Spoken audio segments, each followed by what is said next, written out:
नमस्कार दोस्तों, आज हम PVR आइनॉक्स का फंडामेंटल एनालिसिस करेंगे।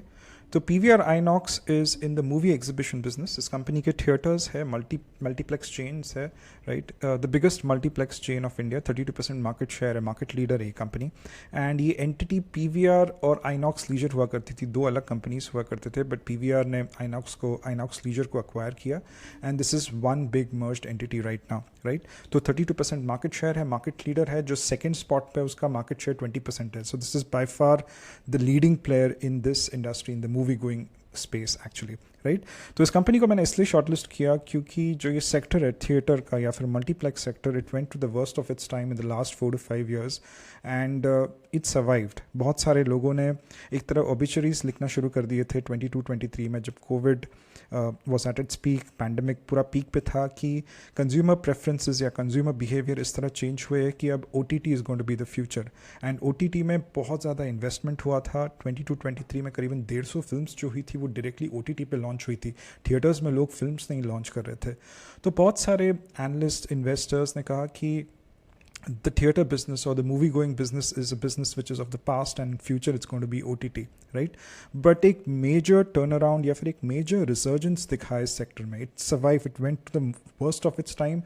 A lot of things got consolidated in this sector and अगर आप कंपेयर करोगे 2019 या फिर to 2024 data, you will see a lot of resurgence or turnaround that has happened in this sector per se, right? So there are three metrics which tell us that, you know, the worst in this sector is over, right? The first one is the box office collection, right? So the box office collection right now in 2024 were 112% more than what they were in 2019, right? तो एक तरह से box office collections बढ़ गए हैं, right? People attribute this to inflation, but we can attribute this to premiumization as well, कि movie going experience इतना अच्छा हुआ है, एनरिचिंग हुआ है कि टिकट के जो दाम है वो डबल हुए हैं, जिसकी वजह से बॉक्स ऑफिस कलेक्शंस इतने अच्छे हुए या फिर सरपास किए हैं प्री पैंडेमिक नंबर्स को, right. The second important thing is कि जो OTT में इन्वेस्टमेंट्स हुए थे 2022-23 में, वो investments have fallen bye a very massive number. उसमें इन्वेस्टमेंट्स भी कम हुए हैं और दूसरी बात जो लॉन्चेस होते थे मूवीज़ के, अब OTTs पे ऑलमोस्ट हाफ हो रहे हैं। तो करीबन 150 movies were launched somewhere in 2022-23 on OTT। Now the number is around 65 to 70। तो वो मूवी लॉन्चेस जो OTT पे डिजिटल लॉन्च होते थे वो अब ऑलमोस्ट हाफ हो गए and over period of time बहुत लोग कह रहे हैं कि वो टेपर ऑफ हो जाएंगे, एक्सेप्ट जो लो बजट फिल्म्स होते हैं वही OTT पे एक तरह से लॉन्च किए जाएंगे, राइट। तो OTT का जो प्रभाव था या प्रभुत्व था वो धीरे धीरे कम हुआ, राइट। एक और इम्पॉर्टेंट चीज़ है कि जो ऑक्यूपेंसी रेट्स थे, राइट, थिएटर्स में ऑक्यूपेंसी रेट्स होते, चेयर्स होते थिएटर्स में, उनको ऑक्यूपाई किया जाता है। जैसे हॉस्पिटल्स में बेड्स होते उसमें ऑक्यूपेंसी होती है, या फिर होटल्स में रूम्स होते हैं उनकी ऑक्यूपेंसी होती है, उस तरह थिएटर्स में चेयर्स होते हैं उनकी ऑक्यूपेंसी होती है, right. So the occupancy rate in 2019 before the pandemic were around 34%. During the pandemic it went down to 25% and now it is somewhere around 29%, and it is expected in 2025 this number is going to reach to around 32-33%. तो occupancy rates जो theaters के हैं वो भी धीरे धीरे एक तरह से turn around करके ऊपर बढ़ रहे हैं, राइट। तीसरा एक जो मेट्रिक इंपॉर्टेंट है वो फुटफॉल्स का है, कि कितने लोग थिएटर्स में आ रहे हैं, right. So that number is 90% of the pre pandemic number. So अगर 100 लोग 2019 में थिएटर में आए थे तो अभी करीबन 90 लोग थिएटर में, 90 people have flock to the theatres in 2024 to watch movies, right. तो ये तीनों मेट्रिक्स जो है वो एक क्लियर कट सिग्नल दे रहे हैं कि the worst which was there in this sector, whatever the sector has gone through, that worst is over. अब थोड़ा चीज़ें बेहतरी होगी as we go ahead, right. अगर आप इस कंपनी की भी अगर बात करें या फिर सेक्टर की अगर मैं लार्जर बात करूं तो you know the barriers to entry in this sector are very very high, क्योंकि ये एक बहुत कैपिटल इंटेंसिव सेक्टर है, right. If you look at the fixed asset to total asset ratio over year, it is 77%। आपको real estate लेना पड़ता है, right, lease पे लेना पड़ता है डेवलपर के पास जाके मॉल्स में, उस रियल एस्टेट को मेंटेन करना पड़ता है। तो करीबन पिछले क्वार्टर में कंपनी ने 500 रुपीज़ एलोकेट किए हैं रेनोवेशंस के लिए, क्योंकि वो क्वालिटी ऑफ जो आप एक बिल्डिंग बना रहे हैं या फिर जो आपका थिएटर है उसका it's a discretionary spend, so people want it to look beautiful. So the kind of spending, the running cost of that theater or that multiplex is very very high. So one has to kind of the fixed cost is high first in the first place, but uska running cost bhi bahut zyada hota hai. So there is a lot of barriers to entry in this sector.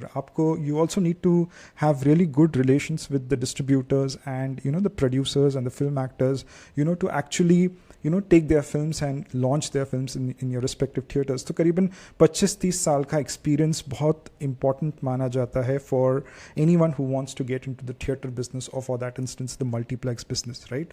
और ये company काफ़ी वक्त से 1988 से एक तरह से PVR existence में है, उसका नाम कुछ और था तब में, right? And it's a fairly old company and market leader hai. Now it's one giant company, 32% market share hai, and it's a market leader, right?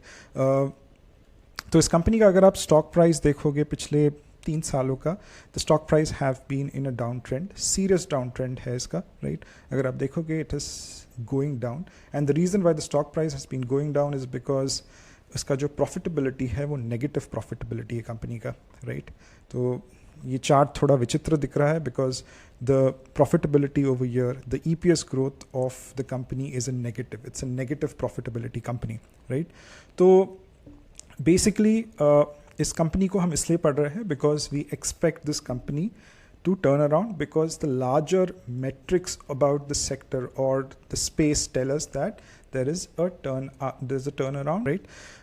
Now when we say ये turnaround हो जाएगा, ये कितना टर्न अराउंड होगी, right? PAT growth कितना होगा, वो कितना रिफ्लेक्ट करेगा स्टॉक प्राइस में, इसके ड्राइवर्स क्या है प्रॉफिट ग्रोथ के, अर्निंग्स ग्रोथ के, इन चीज़ों की समझ होना बहुत ज़रूरी है. सिर्फ टर्न अराउंड बोलकर आप किसी भी कंपनी में इन्वेस्ट नहीं कर सकते या नहीं करना चाहिए, राइट? तो मैंने यहाँ पे मैं एक चेकलिस्ट फॉलो करता हूँ. There are 12 line items or items that I have in this checklist जो मुझे बताते हैं कि earnings growth या फिर profit growth किसी कंपनी में आना हो तो वो किस दरवाजे से आएगा, right? So there is a list of 12 line items that I have. ज़रूरी नहीं है कि सारे 12 के 12 अप्लाई करें, या कुछ कंपनीज में सिर्फ 1 अप्लाई होता है, कुछ कंपनी में 5 अप्लाई होते हैं, कुछ कंपनी में 7 से 8 अप्लाई होते हैं in various kind of capacities, right? तो इस कंपनी का भी हम फ्यूचर प्रॉफिट ग्रोथ या अर्निंग्स ग्रोथ अगर आएगा तो कहाँ से आएगा, कैसे आएगा, one by one we'll start taking from this list, right? So the first thing is volume growth, right? So the leading indicator for volume growth is capex. So the capex in the theater industry or multiplex industry is new screens or new theaters, new multiplexes and new geographies and new cities, right? तो इस company का जो volume growth है वो बहुत calibrated volume growth है, right? The number of theaters or screens that they want to put in the next 1 year is around 100, और कुछ 30 to 35 ऐसे screens है जो अंडर परफॉर्मिंग स्क्रीन्स है वो ये कंपनी बंद करना चाहती है. So the expansion that one sees on the volume growth with regards to capex और न्यू स्क्रीन एडिशन और new theatres addiction is very calibrated, right? तो यहाँ पे जो केपेक्स हो रहा है वो बहुत सीमित तरीके से हो रहा है, right? But what the company is actually working on is on the occupancy, right? And there are 3 things that the company is doing, right? एक तो आपके जो भी movies launch होते हैं, जैसे पहले भी launch होते थे, अभी भी launch हो रहे हैं, तो ये जो एक तरह से lineup है movies का, उससे कंपनी कहीं ना कहीं अपना occupancy increase करना चाहती है. So there is a lineup of all these movies which are going to get launched, right, in the next 1 year, right? उसका एक तरह से ये कंपनी is expecting, right, कि there are decent revenues or sales that comes when these movies launch. That is one thing. Second thing, the company is re-releasing movies which have been popular. For example, Tumbad इन्होंने re-release किया, right? Tumbad earned around 18 crores, right? Normally famous actors जो होते हैं, जैसे करण अर्जुन एक famous movie थी शाहरुख खान की, या फिर कल हो ना हो एक फेमस मूवी थी शाहरुख खान की. तो they launch these movies in the month of November when it's lean periods, right? So that people can flock to these theaters and they can relive the experience of these movies when they had watched it 20 years, 25 years before, right? बहुत सारे leaner periods पे, जैसे अभी एक lean period चल रहा है, तो कल हो ना हो नहीं, कहो ना प्यार है launch हुआ है 10th of January को, right? तो जब भी कोई blockbuster movie नहीं आती है या फिर expected blockbuster movie नहीं आती, तो ये popular films को वो लोग re-release करते हैं. And they the gross margins are better when they re-release these movies because ये movies already बन चुके हैं, इनका operating cost भी ज़्यादा नहीं होता है, and tickets थोड़े कम होते, tickets थोड़े सस्ते होते, but people get an opportunity to relive the experiences of the movies when they had watched it in the first time.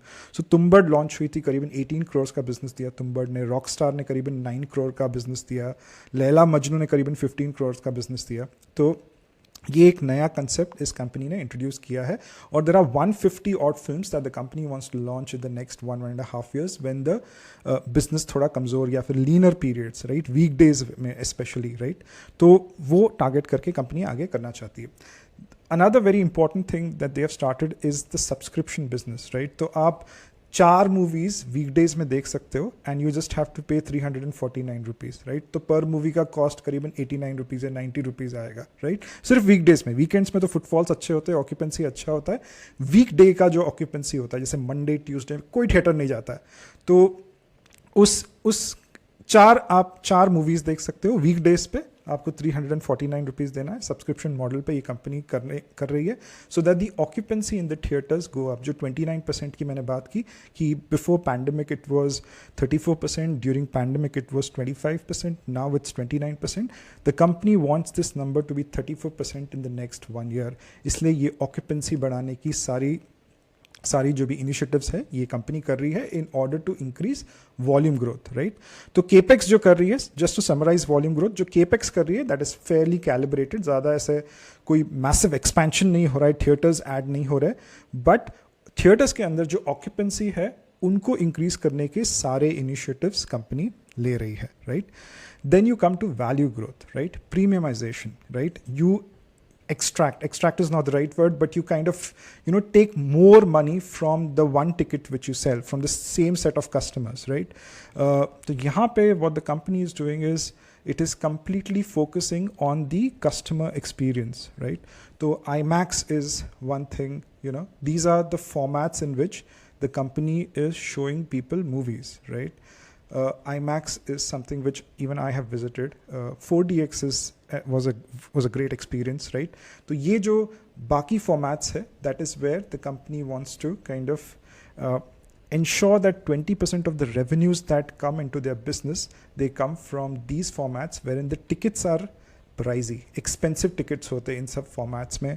आप बहुत सारा प्री ऑर्डरिंग कर सकते हो खाने वगैरह का. फूड एंड बेवरेजेस जो है वो एक तरह से पूरा पैकेज करके आपको इन मूवी थिएटर्स में प्रोवाइड किए जाएंगे, इन फॉर्मेट्स में प्रोवाइड किए जाएंगे.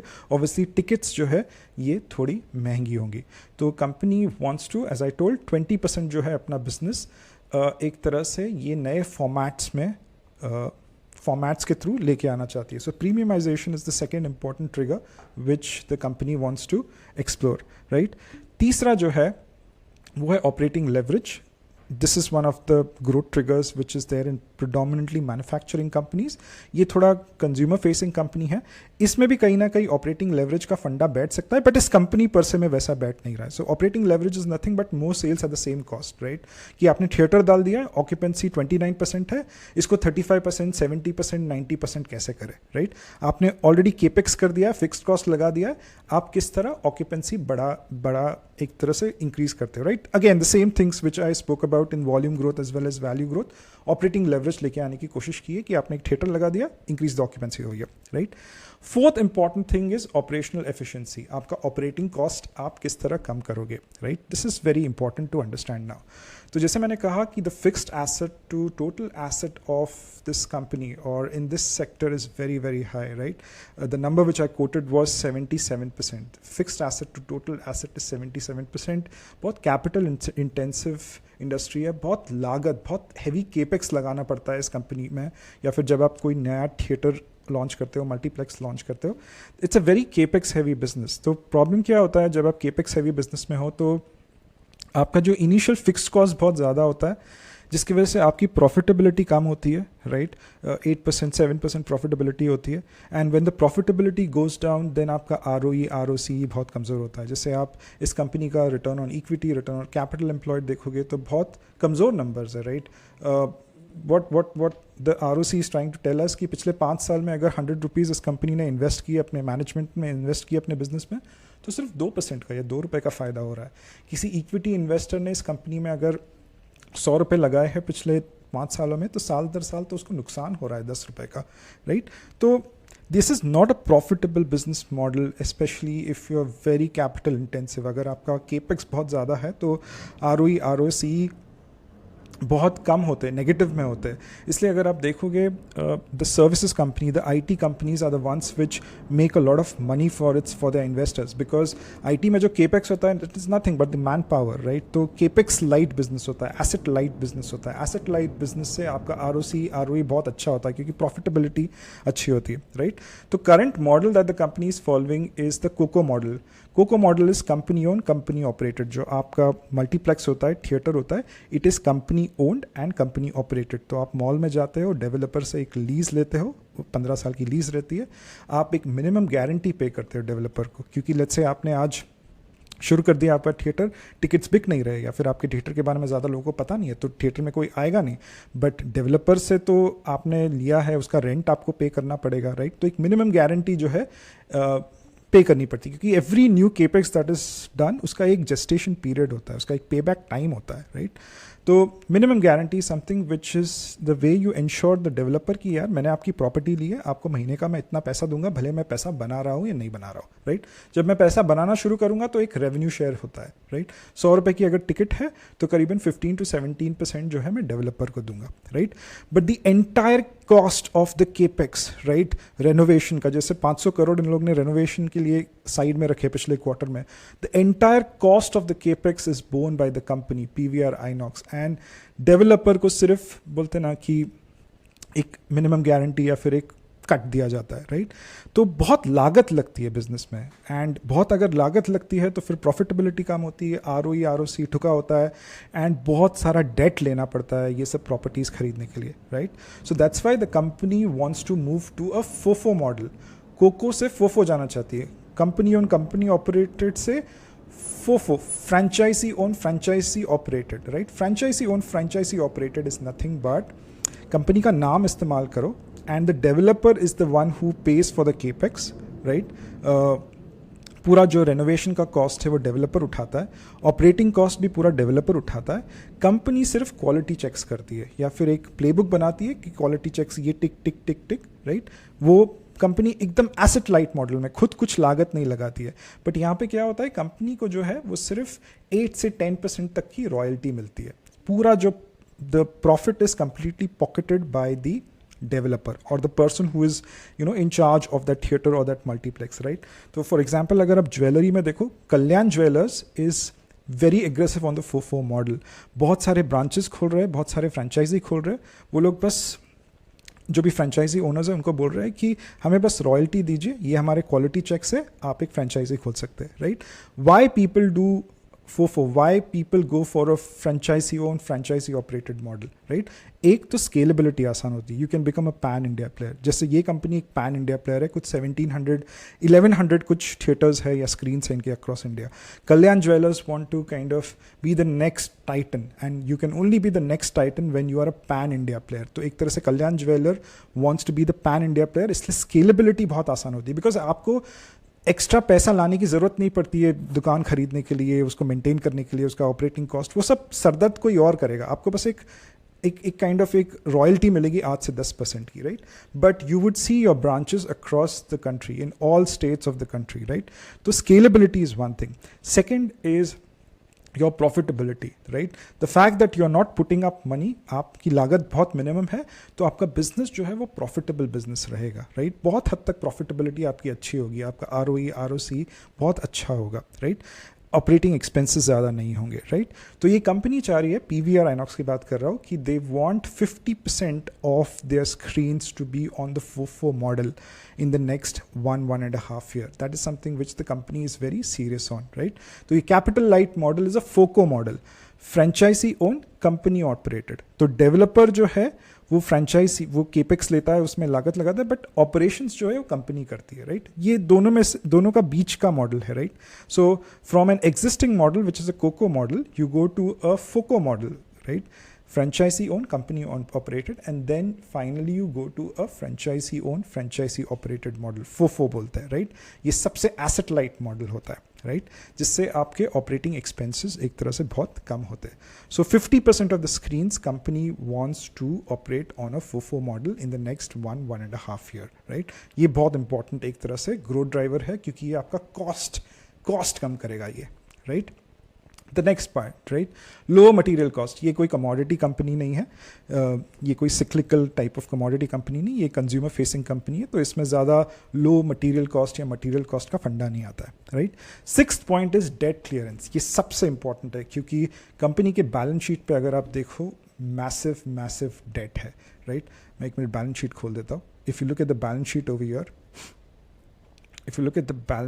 Here, the debt over here is massive, right? And अगर debt इतना ज़्यादा है तो P&L में आपको interest expenses भी उतने ही ज़्यादा एक तरह से देने पड़ेंगे, right? तो company wants to prepay a lot of its debt, right? तो एक तरह से company अपना P&L हल्का करना चाहती है. पिछले साल करीबन 140 crores उन्होंने पे कर दिए थे, and they want to prepay a lot of debt because they want the debt line item or the interest line item on its P&L to be very light, right? So it is not waiting for the normal course of debt clearance. For example, अगर आप घर लेते हो तो आप करीबन 20 साल के लिए वो किश्त जो है वो EMI आपको देना पड़ता है, let's say 20,000 rupees, right. But कहीं ना कहीं आप डिसाइड करते हो 7वें या 8वें साल में कि मुझे आज ये क्लियर करना है, मुझे ये डेट नहीं चाहिए. I don't want this word hanging around, right. मुझे बस ये क्लियर करना है. I want to prepay the loan क्योंकि इंटरेस्ट कॉस्ट बहुत ज़्यादा है और ये सरदर्द है, right. So that's what the company wants to do as well. It wants to clear the interest column as much as it could. Prepay करके जो भी इंटरेस्ट रेट है या जो भी डेट है वो क्लियर करना चाहती है. और ये जो प्रीपेमेंट है ये इक्विटी डाइल्यूशन से नहीं होगा. स्टॉक मार्केट में आके फिर अपने शेयर्स रिटेल इन्वेस्टर्स को चिपका कर उनसे पैसे लेकर वो नहीं करना चाहती. It wants to do it from its internal cash accruals. तो इक्विटी डाइल्यूशन की बात यहाँ पे नहीं हो रही. नॉर्मली कंपनीज जो बहुत हाई डेट कंपनीज होते हैं वो लोग इक्विटी डाइल्यूट करते हैं, स्टॉक मार्केट में अपने शेयर्स लेके आते हैं और रिटेल इन्वेस्टर से पैसे लेके अपने डेट क्लियर करते हैं. ये कंपनी वो नहीं करना चाहती है. It wants to clear the debt from its internal cash accrual. So this is something which is going to go down as in the next couple of quarters, right? Operating leverage की जब हम बात कर रहे थे the point, then at that point of we did not cover depreciation. जब आप एक capex heavy business होते हो तो आपका जो depreciation होता है assets पे, it's a non-cash expense, वो भी बहुत ज़्यादा है. So when you go from a COCO model to a FOFO model, the fact that you will have less capex, the fact that you will have less property, तो आपका depreciation भी कम होगा, right? So interest expenses जो date की वजह से है वो कम होंगे. ऑपरेटिंग एफिशिएंसी आपकी बेहतर होगी when you go from a very asset heavy model to an asset light model, right. Seventh point, new product launch. ऐसा कुछ नया प्रोडक्ट लॉन्च तो नहीं हो रहा है but company wants to monetise very well through ads. जो भी एड्स वो दिखते हैं थिएटर्स में मूवी होने के पहले या इंटरवल्स में, उनको अच्छे तरह से मोनेटाइज करना चाहती है. That is something which the management has told. Subsidiary तो कंपनी का ऐसा कुछ है नहीं. टर्न अराउंड तो पूरा सेक्टर हो रहा है, सब्सिडरी कुछ टर्न अराउंड नहीं हो रही है, right. The sector is turning around, so this does not applies over here. New geography, exports. ऐसा कुछ एक्सपोर्ट तो नहीं करी. It's a consumer facing company but it wants to be very aggressive in the south, right. South में इनके जो भी screens है those are single screens. So जो नए 100 स्क्रीन्स आने वाले हैं, mostly it is going to be in south because they get 33% of the business from south and they want to increase the number of screens in the south, right. Change in business model, we did not see any change in business model except the new initiatives that we spoke on volume growth, which is subscription based and re-release of old popular movies and those things, right. Change in management भी नहीं हुआ था but merger and acquisition हुआ था 2022 में. ये दो entities Inox Leisure as well as PVR got merged and it's a new entity right now, right. तो इन सब initiatives से we would see the sales numbers or the sales growth to be better in the next couple of years. Operating expenses better होंगे और obviously debt और depreciation जो जब कम होगा तो your net profitability, which is a negative right now, it will become positive, right. Now the next question is कि क्या ये company एक मल्टी बैगर कंपनी बन सकती है, राइट. क्या इसमें एक 5x, 7x, 10x का पोटेंशियल है, राइट? इतनी सारी अच्छी चीज़ें कर रही है company, could it be a multibagger company, right? The answer is no. And इसके तीन मेजर रीजंस है।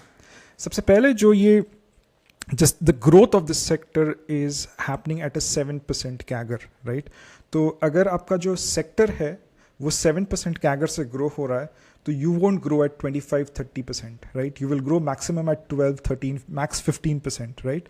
So the sales growth is not going to be anything beyond 14-15%. It's going to be a very calibrated sales growth because the sector itself is growing at 7% CAGR. It's not a futuristic sector. पिछले 100 साल से या पिछले 80 साल से तो लोग theatres जा रहे हैं, मूवीज देख रहे हैं.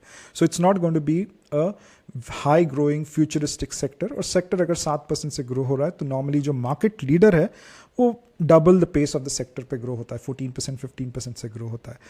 You in order to be a multibagger you need for the company to grow at a sales growth of more than 25%. So that is not happening over here. So that's why it's not going to be a 3x, 5x, 7x company.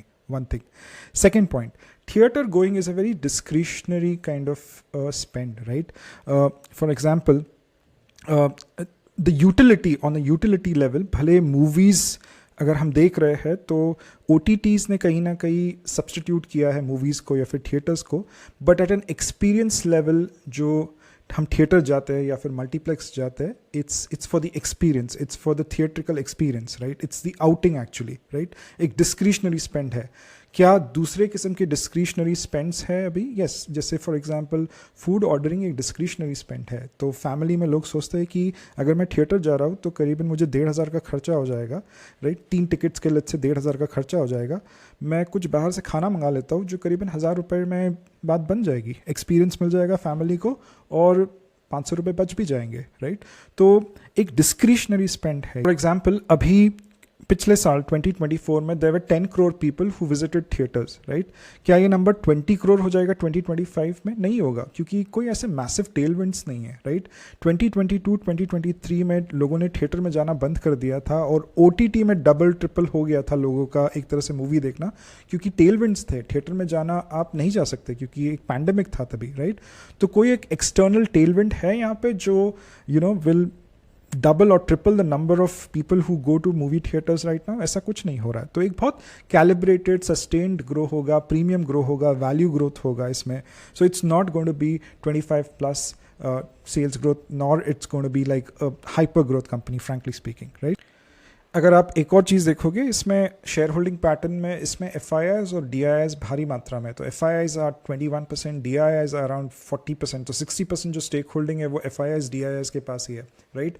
और काफ़ी अच्छे DIIs है इसमें. All the famous mutual funds that you could see, Nippon, SBI, ICICI, HDFC, all of them, Aditya Birla have invested in this company. और इनकी जो भी buying I है वो सितंबर 2024 जो प्रीवियस क्वार्टर था उसमें बहुत ज़्यादा बाइंग आई है एक तरह से, right? Even if you look at the public investment और the retail participation, around 2.34 lakh retail investors are there in this company. FIIs भी काफ़ी डिसेंट है. मेरिल लिंच इसमें इन्वेस्टेड है, मॉर्गन स्टैनली इसमें इन्वेस्टेड है on the FII side. Merrill Lynch जितना मुझे याद है इज इन्वेस्टेड है, ये न्यूज़ मैंने पढ़ा था, राइट? एंड गोल्डमैन सैक्स is there, right? Vanguard Emerging Markets Fund is there, right? One of the very famous kind of ETFs in the United States, right? So it's not an underdiscovered or undiscovered stock, and there are enough FIIs and DIIs in this company. So it's not going to be multi-bagger. It's not going to be 7x, 8x, 3x return.